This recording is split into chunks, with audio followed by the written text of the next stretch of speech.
구원받은 하나님의 자녀들입니다. 예수님이 우리 죄를 대속하여 십자가에 피 흘려 대신 죽으심으로 말미암아 우리를 그 피값으로 우리를 구속하셨어요. 우리를 사셨어요. 하나님의 너는 내 것이라, 너는 내 것이라, 이렇게 하나님이 소유로 우리를 사셨어요. 하나님의 사랑하는 아들, 딸들은 그렇게 사신 하나님의 자녀들입니다. 그러면 하나님은 왜 자기의 하나밖에 없는 이 독생자를 십자가에 내어주시기까지 우리를 사랑하셨는가? 왜? 성경은 그렇게 말합니다. 오늘 이 말씀을 보면은 너희는 그 은혜에 의하여 믿음으로 말미암아 구원을 받았으니 이것이 너에게서 난 것이 아니요 하나님의 선물이라. 우리가 받은 구원의 성격에 대해서 8절에 분명하게 설명하고 있습니다. 내가 어떤 대가나 조건이 전혀 없는 하나님의 은혜에 근거해서 우리가 구원받았다고 말하는 거예요. 내가 잘나서가 아니라 내가 하나님 앞에 잘못을 깨닫고 회개하고 하나님 이렇게 돌아와서가 아니라 하나님이 구원하시는 하나님의 은혜를 입어서 구원받게 하시는 사람들은 하나님이 아무 조건 없이 내가 변수장을 하나님의 아들, 딸로 삼아야 되겠다. 내가 백인수를 하나님의 아들로 삼아야 되겠다. 하나님이 아무런 조건 없이 그냥 택했다는 거예요. 택해서 택한 사람들의 마음을 환경을 이끌어서 예수 안으로 들어오게 하셨다는 것입니다. 아무런 조건 없이 그렇게 하셨다는 거예요. 그래서 그것을 뭐라고 해요? 너희는 그 은혜에 의하여 믿음으로 구원을 받았다. 은혜라는 것이 뭐예요? 나는 아무런 조건이 없는데 상대방이 아무런 조건 없이 나한테 그냥 주는 것이 은혜고 선물이잖아요. 은혜이고 선물인 거예요. 그래서 여러분 생일날에 아무런 조건 없이 뭘 사다 주면 난 이거 원하지 않았는데 이거 선물이 아니잖아. 아니요. 선물은 상대방이 그 사람한테 주고 싶어서 주는 거예요. 조건 따져가지고 나 이런 거 원하지 않았는데 왜 이걸 사왔어? 그러면 그건 선물이 아니에요. 그거는. 상대방이 이 사람한테 이거 주고 싶다 해서 준 것이 바로 은혜고 선물인 거예요. 자, 이 구원의 성격에 대해서 그렇게 말하는 거예요. 대가나 조건 없이 하나님의 은혜에 근거해서 택했다는 거예요. 이 사람은 하나님의 아들로 구원받아서 천국 하나님의 나라로 데려가야 되겠다. 내가 김성만이를 택해서 내 아들을 삼아서 천국 데려야 되겠다. 하나님이 아무런 조건 없이 택했다는 거예요. 택했다는 거예요. 그래서 예수 믿게 하셔서 하나님의 아들로 천국 호적에 이름을 다 올려놨다는 거예요. 이렇게 은혜로 구원받은 것을 이런 것을 말합니다. 그럼 왜 그렇게 하셨어요?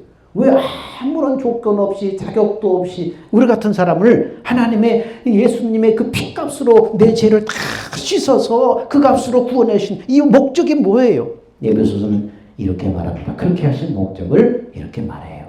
자, 우리는 그가 만드신 바라 그리스도 예수 안에서 선한 일을 위하여 지으심을 받은 자니 이 일은 하나님이 전에 예비하사 우리로 그 가운데 행하게 하려 하심이라. 우리는 그분이 만드셨다는 거예요. 근데 예수 안에서 선한 일을 위해서 하나님이 그렇게 우리를 지으셨다. 이렇게 말하고 있어요. 선한 일을 위해서 그렇게 우리를 구원하셨다는 거예요. 하나님이 말씀하신 선한 일이라는 게 뭐예요? 막연하잖아요. 선한 일? 착한 일? 여기서 선한 일이라는 것은 윤리 도덕적으로 착한 일을 말하는 게 아니에요. 그럼 하나님이 성경에 말씀하고 있는 이 선한 일을 위해서 우리를 택하시고 구원하셨다고 그러는데 그럼 선한 일이라는 것이 뭐냐? 오늘 성경이 뭐라고 말해요? 이 일은 하면서 이유를 설명해요. 하나님이 전에 예비하셔서 우리 가운데 행하게 하려 함이라. 전에 예비했다는 거예요. 하나님이 전에 예비했다는 거예요. 먼저 세상을 만들기 전에, 인간을 만들기 전에 하나님이 미리 예비하시고 계획하셨다는 거예요. 창세 전에, 세상을 만들기 전에, 인간을 만들기 전에 하나님께서 우리를 하나님의 계획대로 살 수 있도록 그렇게 예비하셨다는 거예요. 우리를 만들기 전에 이런 인생을 살게 해야 되겠다고 하나님이 이미 계획하셨다는 거예요. 그러면 하나님이 창세 전부터, 세상을 만들기 전부터, 인간을 만들기 전부터 우리의 삶에 어떤 목적을 두셨는가, 어떤 계획을 가지고 우리를 택하시고 구원하시기로 작정하셨는가, 이렇게 말해요, 성경은. 자, 같이 한번 읽어보겠습니다. 시작. 그가 우리에게 약속하신 약속이 이것이니 곧 영원한 생명이니라. 창세전에 하나님이 우리한테 하나님의 마음속에 이런 사람 택해서 구원해서 이렇게 해야 되겠다. 뭘 했다고요? 영원한 생명을 줘야 되겠다. 하나님의 나라에서 살 수 있는 영원한 생명을 내가 택한 내 자녀에게 줘야 되겠다. 하나님이 이렇게 계획하셨다는 거예요. 영원 전에. 내가 김성만이를 택해서 영원히 천국에 사는 하나님의 생명을 줘야 되겠다. 내가 변장수를 택해서 영원히 사는 하나님의 생명을 불어넣어서 천국에 살게 해야 되겠다. 하나님이 세상을 만들기 전부터 계획하셨다는 거예요. 하나님께서 계획 속에 두셨다는 거예요. 자, 영원한 생명을 약속하셨어요. 그래서 자, 또 읽어봅시다. 시작. 영생의 소망을 지남이라. 이 영생은 거짓이 없으신 하나님이 영원한 때 전부터 약속하신 것이라. 영원한 생명을 줄여서 뭐라고 그래? 영생이라고 그래. 이 영생이 언제? 영원 전부터 하나님이 계획하셨다는 거예요. 영원 전부터 계획하셨다는 거예요. 자, 그렇게 해서 어떻게 하려고요? 베드로후서는 또 이렇게 말하고 있어요. 그 영원한 생명을 약속하셨는데 그 생명에 대해서 베드로후서는 이렇게 말했어요. 자, 하나님의 말씀을 잘 깨달아야 돼. 이 말씀을 깨달아서 믿음으로 나가는 거예요. 자, 시작. 이로써 그 보배롭고 지극히 큰 약속을 우리에게 주사. 하나님이 약속하신 것을 어떻게 표현하고 있어요? 지극히 보배롭고 큰 약속이다. 하나님 우리한테 영원전에 약속하신 그 약속은 보배롭고 지극히 큰 약속이다. 이 약속을 우리에게 주셔서 이 약속으로 말미암아 너희로 정욕을 인하여 세상에 썩어질 것을 피하여 신의 성품에 참여하는 자가 되게 하려 하셨으니. 놀랍고 보배로운 약속을 우리한테 주셨는데 그 약속을 주셔서 그 약속대로 우리를 택하시고 구원받아서 그 약속 안에 살아감으로 말미암아서 세상의 적용을 지나서 죄악으로 인해 썩어질 것을 피해서 어떤 사람 만들려고요? 신의 성품에 참여하는 자. 신이 누구예요? 하나님. 하나님의 성품을 닮아가는 자 되게 하려고 이 땅에서 우리를 택하시고 구원받아서 예수 안에 들어오게 하신 것은 세상에 썩어질 죄악을 피해서 하나님의 성품을 닮아서 자라가게 만들려고 하나님이 영원 세상 전부터 계획하셨다는 거예요. 그 일을 위해서 우리를 택하시고 그 일을 위해서 우리를 부르셔서 그 일을 위해서 예수 믿게 하시고 그 일을 위해서 하나님의 생명으로 태어나게 하셔서 이 생명이 하나님의 성품 본성을 닮아서 자랄 수 있도록 계획하셨다는 거예요. 하나님께서 인간을 만드실 때 하나님의 형상의 모양으로 만드셨어요. 그리고 그 형상의 실체이신 하나님의 생명으로 우리를 낳아서 하나님과 생명으로 하나가 되어서 그 생명으로 하나님과 함께 살아감으로 하나님의 성품을 닮아가게 하는 것이 하나님이 영원전에 우리의 삶 속에 계획하신 계획이고 예비하신 선한 일이 바로 이것이에요. 우리가 예수 믿고 구원받으면 하나님이 하나님의 영으로 예수 믿는 사람 안에 들어와요. 그러면 내가 죄인된 내가 예수와 함께 십자가에 끝났고 이제 나는 예수 생명 안에 내가 있는데 이 생명을 가지고 예수님이 영으로 내 안에 들어오셨어요. 그래서 예수 생명 안에 내가 있구나. 이것을 나와 일치시키면서 예수님께 집중을 하면은 예수님이 어떻게 하세요? 내 마음속에서 예수님의 마음을, 예수님의 사랑을 깨닫게 하시면서 마음으로 나한테 잠잠하게 깨닫게 하시고 말씀하시고 가르쳐 주시고 죄를 회개하게 하시고 다 이런 일을 하시는 거예요. 이런 것을 뭐라고 그래요? 예수님과 교제한다. 예수님과 친밀하게 교제한다. 이렇게 말해요. 기도할 때, 잠잠하게 기도할 때, 내가 예수와 함께 죄인된 변장소는 죽었습니다.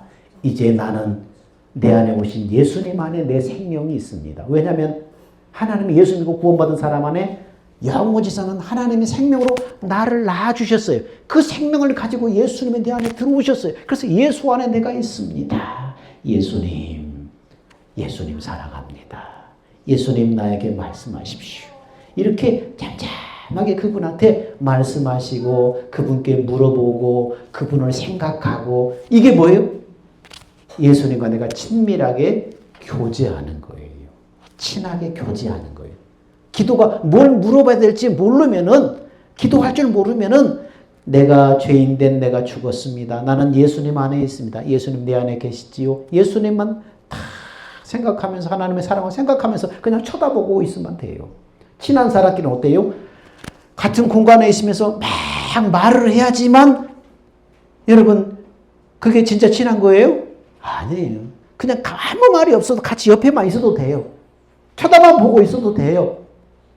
예수님께 기도할 때 기도할 거리가 생각 안 하면 그냥 마음에 예수님 생각하면서 가만히 있어도 돼요. 예수님은 나를 바라보시고 나는 예수님을 바라보시고 그냥 웃으면서 서로 쳐다보고 있으면 돼요. 그게 교제하는 거예요. 그렇게도 교제하는 거예요.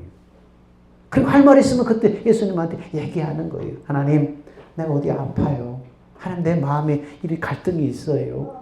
잠잠하게 물어보시면 하나님 나한테 마음속에다 잠잠하게 말씀하시죠. 조용하게 말씀하시죠. 그걸 자꾸 그렇게 하나님 앞에 기도하며 하나님을 묵상하며 친해져야 돼요. 그래서 뭐 하는 거예요?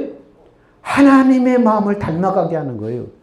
하나님의 성품을 닮아가게 하는 거예요. 네가 이랬으면 좋겠구나. 하나님 말하면 뭐예요?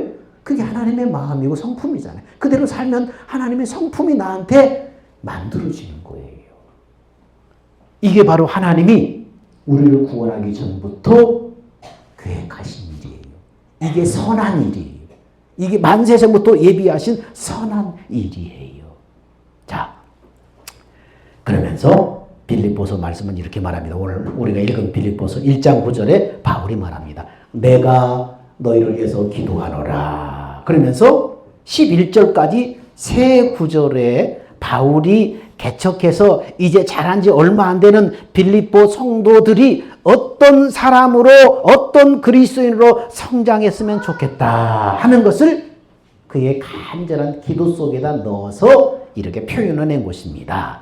이제 예수 믿고 이제 자라기 시작한 빌립보 성도들이 어떤 그리스도인으로 자라기를 원하는가 바울의 기도 속에 들어있습니다. 그것이 1장 9절의 첫 번째 기도가 바울이 어떻게 기도했어요? 자, 이제 예수 믿고 나서 네가 이런 사람으로 자랐으면 좋겠다. 바울의 간절한 기도가 이 속에 들었어요. 시작. 내가 기도하노라. 너희 사랑을 지식과 모든 청명으로 점점 풍성하게 하사.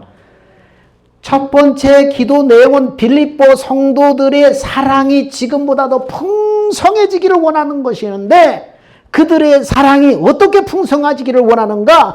지식과 총명으로 풍성해지기를 원한다. 아니, 지식과 총명, 사랑, 이건 금방 잡히지 않는 막연한 것들이잖아요. 그러면 바울이 사랑, 총명, 풍성이라는 단어를 통해서 무슨 말을 하려고 하는가?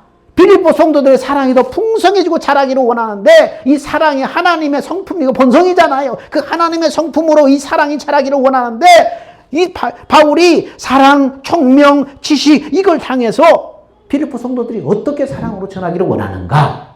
첫 번째, 빌립보 성도들의 사랑이 지식이 있는 사랑으로 자랐으면 좋겠다. 이렇게 기도하는 거예요. 지식이 있는 사랑. 맹목적인 사랑이 아니라 지식이 있는 사랑. 지식이라는 단어는 우리가 말하는 공부에서 아는 상식적인 일반적인 지식을 말하는 것이 아니라 하나님의 말씀을 통해서 얻는 지식을 말하는 거예요. 하나님의 말씀을 통해서 아하, 사랑이라는 것은 그런 거구나. 그렇게 아는 지식, 그 사랑, 그 지식 안에서 사랑을 해야지 덮어놓고 막 남만 잘해준다고 그게 사랑이 아니라는 거예요. 지식이 있는 사랑. 바울이 로마에 사는 유대인들에게 보낸 편지에 이런 내용이 있었습니다. 바울은 지금 자기 경험을 통해서 이 얘기를 하는 거예요. 자기가 옛날에 겪었던 경험을 통해서 너희가 사랑이 지식이 있는 사랑을 했으면 좋겠다. 이런 얘기를 왜 했는가? 바울이 이런 일이 있었어요. 도마서에 내가 증언하노니 그들이 하나님께 열심히 있으나 올바른 지식을 따른 것이 아니니라. 하나님의 의를 모르고 자기 의를 세우려고 힘써서 하나님의 의에 복종하지 아니하였느니라. 바울이 옛날에 그랬다는 거예요. 바울이 과거에 자신을 두고 지금 얘기하는 거예요. 바울이 예수 믿기 전에 바울이 이름을 고치기 전에 사울이었을 때 하나님의 일에 얼마나 열심을 냈는지 몰라요. 여호와 하나님의 일이라면 물불 안 가리고 열심을 냈었어요. 그 열심을 내는 일 중에 뭐예요? 자기 나름대로 하나님 앞에 헌신하고 충성하고 열심히 한다고 했는데 예수 믿는 사람들을 체포하려고 시리아 북쪽 다메섹 언덕까지 쫓아가서 그렇게 열심히 일한 결과 그 일이 뭐였어요? 예수 믿는 사람을 잡아서 감옥에 가두고 죽이고 그 일을 열심히 하는 그 일이 하나님의 일이라고 생각한 거예요.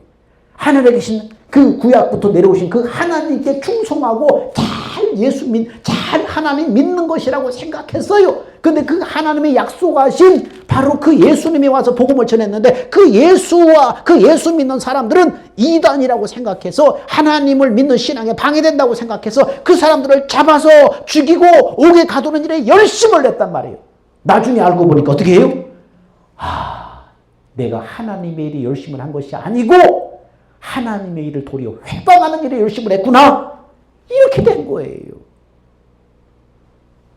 그 시를 떠오르면서 지금 이 말씀을 하는 거예요. 내가 하나님 앞에 열심히 있었지만 지식을 쫓아서 하나님의 말씀을 지식을 잘 깨달아서 그 지식을 따라서 열심을 해야 되는데 지식과 상관없이 이 사람들을 잡았다 옥에 가두고 이 사람들을 빨리 다 없애면 하나님이 기뻐하시겠구나. 그 일을 했다는 거예요. 근데 나중에 알고 보니까 하나님께 은혜를 받고 보니까 그게 아니었어요. 오히려 하나님의 일에 회방하고 다녔다는 거예요. 이게 뭐예요? 내가 열심히 하면 하나님이 기뻐하겠지. 지식과 상관없이 그냥 성경을 아는 지식과 상관없이 열심히 하겠지. 그게 뭐예요? 종교적인 형식이에요. 형식. 그 형식이 계속 강화돼가지고 우리 신앙생활을 우리도 그렇게 나타날 수 있어요. 역사와 전통이 오래된 교회일수록 하나님 앞에 열심을 내는 그 종교적인 틀, 형식이 돌처럼 딱딱하게 굳어지기 쉬워요. 그래서 자기 의로 똘똘 뭉쳐진 열심이 될 수 있다는 거예요. 나는 열심히 했는데 이거만 하나님이 기뻐하실 것이라고 열심히 했는데 이 형식, 이 틀, 이게 딱딱하게 굳어져가지고 다른 사람 말도 듣지도 않는 거야. 이게 하나님이 기뻐하실 거야. 이 일이 최고야.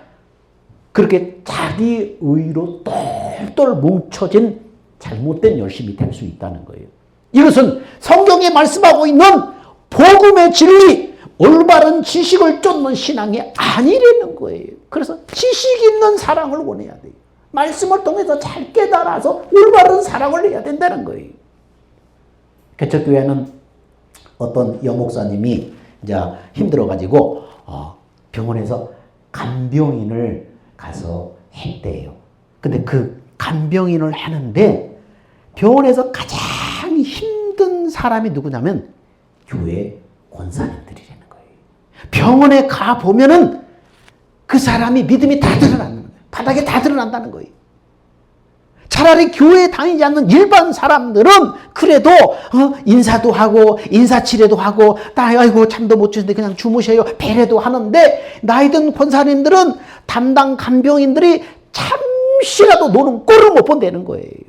오밤중에 일어나서 자기도 졸리는데 오밤중에 일어나서 자기가 가서 물 떠먹으면 되는데 간병인이 깨워가지고 물 떠오라는 거예요. 오밤중에도 그렇게 많은 일을 시킨다는 거예요. 그리고 하다못해 일이 없으면은 놀지 말고 와서 자기 팔다리 주무르라고 그런대요. 그래서 그냥 아이고 그냥 질려버렸대요. 그냥. 이 사람들은 어떻게 해요? 교회 안에서 성경을 통독하고 말씀을 암송하고 새벽기도 안 빠지고 헌신하고 봉사하는 일에 앞장서고 이런 신앙의 형식은 얼마나 똘똘 그런 걸로 뭉쳐있는지 몰라요. 그냥 새벽기도 빠지면 죽는 줄 알아요. 날마다 성경을 놓고 읽고 암송하고 맨날 새벽에 일어나서 기도하고 이런 것은 뭡니까? 신앙의 틀이에요. 형식이에요.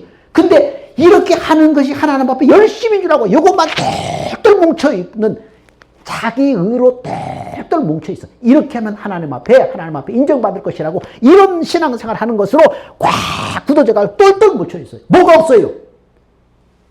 내 안에 모신 진짜 살아계신 그 예수님과의 친밀한 교제가 없는 거예요. 그냥 신앙적인 외적인 형식만 있는 거예요. 그러니까 삶 속에서 그렇게 나타나는 거예요. 예수님과 친밀한 교제가 있어야 돼요.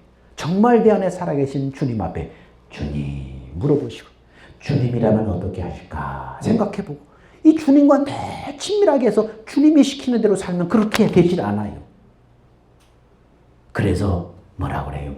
지식이 있는 사랑을 네가 했으면 좋겠다. 바울이 지금 기도하는 거예요. 지식이 있는 사랑. 자신을 돌아보면서 내가 지금 복음의 지식 안에 서 있는가? 성령과 말씀의 거울 앞에 자기를 잘 비춰봐야 돼요. 주님과 친밀하게 교제함으로 말미암아서 그 복음의 약속 안에서 나한테 마음에 말씀하시는 주님의 마음을 따라서 움직여야지 형식과 틀에 이러면 하나님이 기뻐하실 거야 하고 그 틀만 고집하면 안 된다는 거예요. 두 번째 바울이 무슨 기도를 했는가 하면 총명을 바탕으로 사랑했으면 좋겠다. 너희 사랑이 자랐으면 좋겠다. 총명을 바탕으로 네가 사랑했으면 좋겠다. 총명이라는 말은 통찰력이라는 뜻인데 그 말이 무슨 말인가 하면 하나님의 말씀이 우리 마음에 들어와서 감동을 일으킬 때 우리는 뭐라고 그래? 은혜 받았다. 하나님의 말씀을 듣고 그 마음이 내 마음에 와 닿아서 감동을 일으킬 때 우리는 뭐라고 그래요?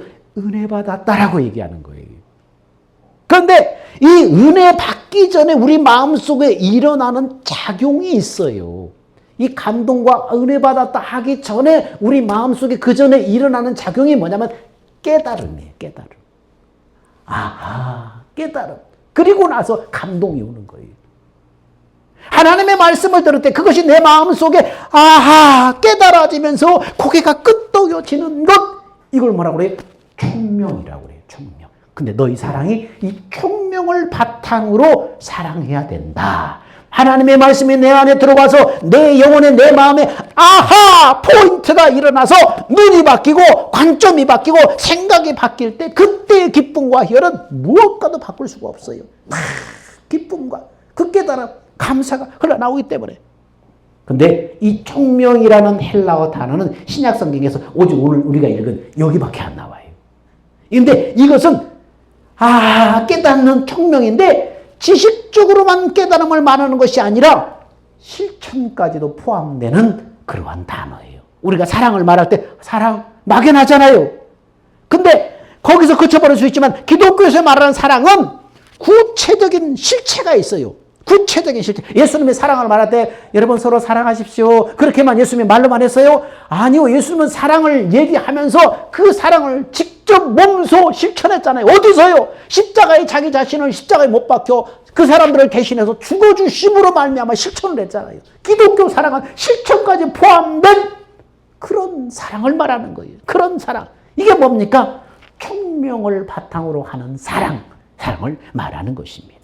여러분, 그런 총명을 바탕으로 한 사랑이 우리한테 있기를 간절히 원한다고 지금 바울이 기도하고 있는 거예요. 총명을 바탕으로 한 사랑. 깨달음인데 깨달음으로 끝나지 않고 실천까지도 같이 이제 동반된 그런 사랑, 그런 은혜 받고 깨닫는 그 사랑 너희가 하기를 원한다. 바울이 지금 그렇게 기도하고 있는 거예요. 이제 예수 믿고 이제 새로 형성된 빌립보 성도들이 너희가 이렇게 자랐으면 좋겠다. 하나님 이들이 이런 사람으로 이런 사랑으로 자라게 해 주십시오. 기도하는 거예요. 세 번째는 바울은 어떤 기도를 했는가 하면 너희로 지극히 선한 것을 분별하며. 무슨 사랑이요? 분별하는 사랑을 기도하고 있어요. 분별력 있는 사랑을 기도했다는 거예요. 분별이라는 말은 두 가지 개념으로 쓰이는데 저 라틴어에서는 시네세라고 하는 단어인데 그 분별이라는 것은 뭡니까? 위조지폐를 구분해내다라는 뜻이에요. 종이돈이 가짜인지 진짜인지 구별해낼 때 이 단어를 썼어요. 그리고 이 단어는 또 언제 썼냐? 제사 드릴 때도 썼는데 구약시대에 성전에서 하나님의 제물을 바칠 때 제물에 대한 검시관이 있었는데 제물이 흠이 있는가 없는가 이 검시관이 판정을 해야만 제물에 제단을 드릴 수가 있어요. 그래서 이 분별이라는 단어가 흠이 있는지 없는지를 구분해내는 능력인 거예요. 그때 이 단어를 썼어요. 분별. 너희가 지극히 선한 것을 분별하는 사랑을 냈으면 좋겠다. 근데 이성이에요.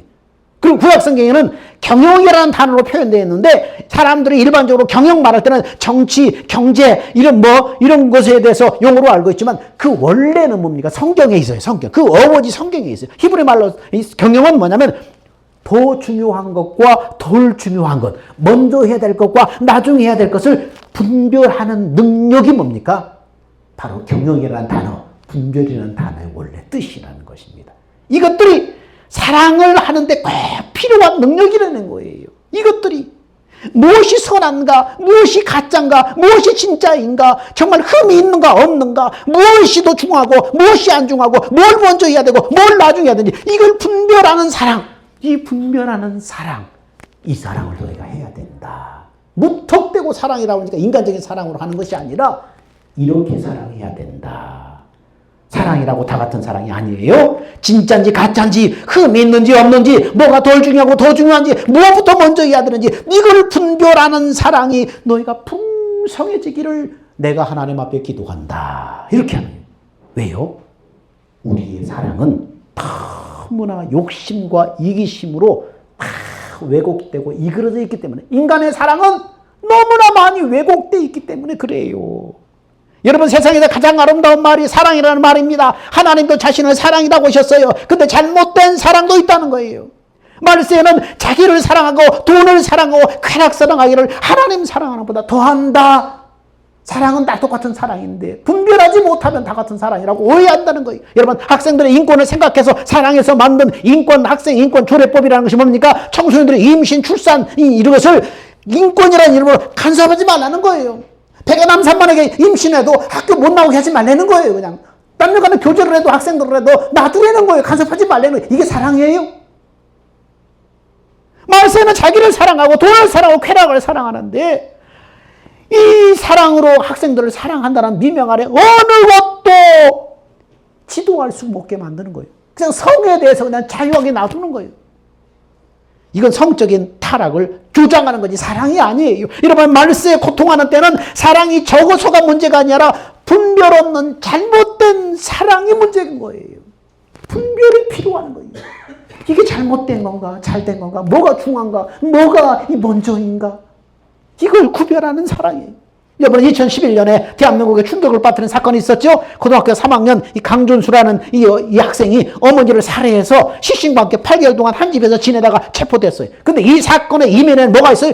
부모의 과대한 기대와 남편에게 사랑받지 못한 여성의 잘못된 자식 사랑이 여러분 그런 비극을 불러온 거예요. 잘못된 이 부모의 자식 사랑. 남편이 난 사랑을 못 받으니까 그것을 무한대 채우려고요. 자식을 과도하게 집착해서 이걸 사랑이라고 생각하고 이렇게 사랑한 거예요. 그러니까 그걸 견디다 못해 자식이 뭡니까? 나중에 엄마를 죽여버린 거예요. 사랑이라고 다 같은 사랑이에요. 분별 있는 사랑을 해야 되는 거예요. 분별 있는 사랑을 베풀어야 되는 거예요. 말세에 고통할 때는 사랑이 적어서가 문제가 아니라 분별 없는 잘못된 사랑이 문제인 것입니다. 빌립보 성도들의 사랑이 진리의 말씀에 근거한 지식 있는 사랑으로 풍성해지게 하옵소서. 깨달음과 실천의 총명을 바탕으로 사랑한 성도들이 사랑하게 해주십시오. 가짜인지 진짜인지 무엇이 중요한지 지극히 선한 것을 분별력 있는 사랑으로 너희 사랑에 풍성해지기를 원하노라. 이렇게 바울이 기도하고 있는 것입니다. 여러분 본질에 집중해야 됩니다. 본질에 집중해야 돼요. 가짜 눈에 보이는 형식 이게 아니라 본질에 집중해야 돼요. 예수님과 친밀하게 교제함으로 말미암아서 그분이 주시는 마음 이것만이 잘못된 사랑, 가짜 사랑, 분별 없는 사랑을 구별해낼 수 있어요. 주님과 늘 친밀하게 지낸 사람 여러분 늘 엄마 아빠와 친밀하게 대화하고 친밀하게 교제하는 사람 근데 어느 날 갑자기 전화 목소리로 보이스피싱으로 엄마다 한다고 속아요? 안 속잖아요. 벌써 목소리가 다르잖아요. 느낌이 다르잖아요. 주님과 늘 친밀하게 주님을 생각하고 주님과 기도하고 주님과 교제하는 사람은 어떻습니까? 잘못된 사랑을 분별히 내는 거예요. 주님의 마음에 아니다 싶으면 아닌 거예요. 마음이 불편하면 아닌 거예요. 이게 이렇게 하면 하나님이 기뻐하실 거야. 막 이렇게 베푼다고 이 사랑이 아닌 거예요. 잘못된 사랑이 아닌 거예요. 지식이 있는 사랑, 분별 있는 사랑, 총명이 있는 사랑. 이 사랑으로 너희가 풍성해졌으면 좋겠다. 바울이 이렇게 손을 들고 빌립보 성도들, 이제 예수 믿기 시작한 성도들이 이렇게 자랐으면 좋겠다. 그 사랑이 뭐예요? 하나님의 성품이에요. 그 사랑을 할 때 하나님의 성품으로 우리가 만들어져 가는 거예요. 하나님이 이것이 창세 전에 우리를 위해서 예비하신 선한 일이에요. 선한 일.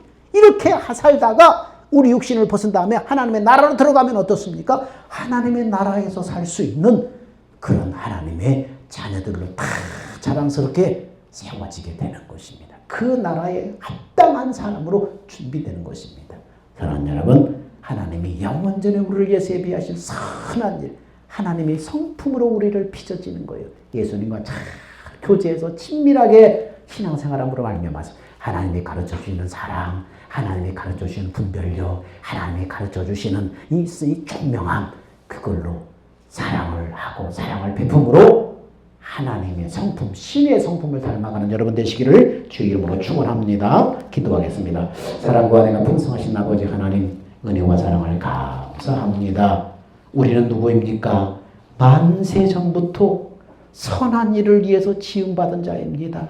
이 일을 위해서 하나님이 택하시고 부르셔서 예수 믿게 하시고 예수 영접하게 하시고 하나님의 생명 우리 안에 들어와 있습니다. 이제는 형식, 아버지 하나님 딱딱히 굳어져 버린 종교적인 형식에 집중하는 것이 아니라 내 안에 오신 예수님과 친밀하게 교제하고 대화하고 그분이 주시는 마음을 따라 움직임으로 말미암아서 하나님의 사람으로 신의 성품으로 날마다 빚어지는 사람 되게 하여 주시옵소서. 사랑의 풍성한 산돌교회 성도들이 다 되게 하여 주시옵소서. 우리의 생명 되신 예수님의 이름으로 기도하옵나이다. 아멘. 다 기립합시다. 주님 다시 오실 때까지.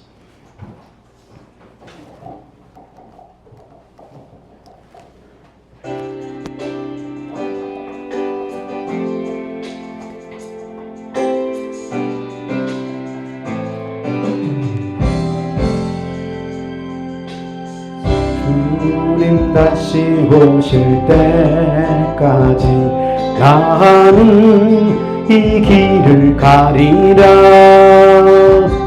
좁은 문, 좁은 길, 나의 십자가 지고 나의 가는 이 길 끝에서 나는 주님을 보리라. 영광의 내 주님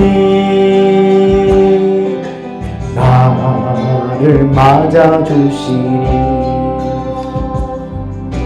주님 다시 오실 때까지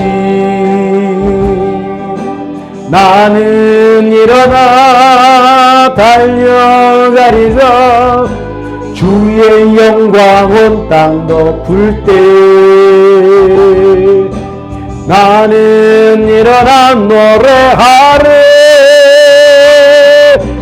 내 사모하는 전에게 온 세상 구주시네. 내 사모하는 전에게 영광의 왕이시라.